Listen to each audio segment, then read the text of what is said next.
একটা মাস আমি রহমত দেই, মাগফিরাত দেই, নাজাত দেই, এক একটা নেকিকে আমি 70 গুণ না শুধু হাজার লক্ষ কোটি গুণ নেকি বাড়ায়া দেই।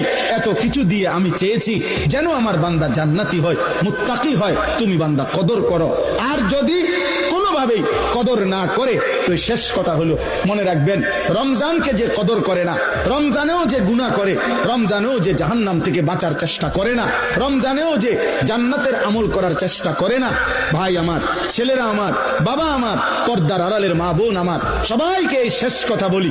আল্লাহ রসুল বলছে, জিব্রাইল আইসা রমজানের শেষ দিন নবীজিকে আইসা বলে গেছে, ইয়া রাসূলুল্লাহ, এত বড় রমজান পেল, ইফতার, সাহারি, তারাবি, এতেকাফ, শবে কদর, প্রতি ঘন্টা মিনিটে এত মাফ নেওয়ার সুযোগ থাকার পরেও যেই নাফরমান জাহান্নাম থেকে বাঁচার চেষ্টা করে নাই, গুনাহ থেকে আল্লাহর কাছে মাফ নেয় নাই, জান্নাতের জরুর আশা পূর্ণ করতে পারে নাই, আমল করতে পারে নাই, খোদার কসম নবীজি বলছে, জিব্রাইল আইসা বলছে, ইয়া রাসূলুল্লাহ, এমন নাফরমানের উপরে আল্লাহর লানত, আল্লাহর লানত, লানত, লানত। নবী বলছে আমিন, আমিন। মানে নবী বলছে, হ জিব্রাইল, আমিও বললাম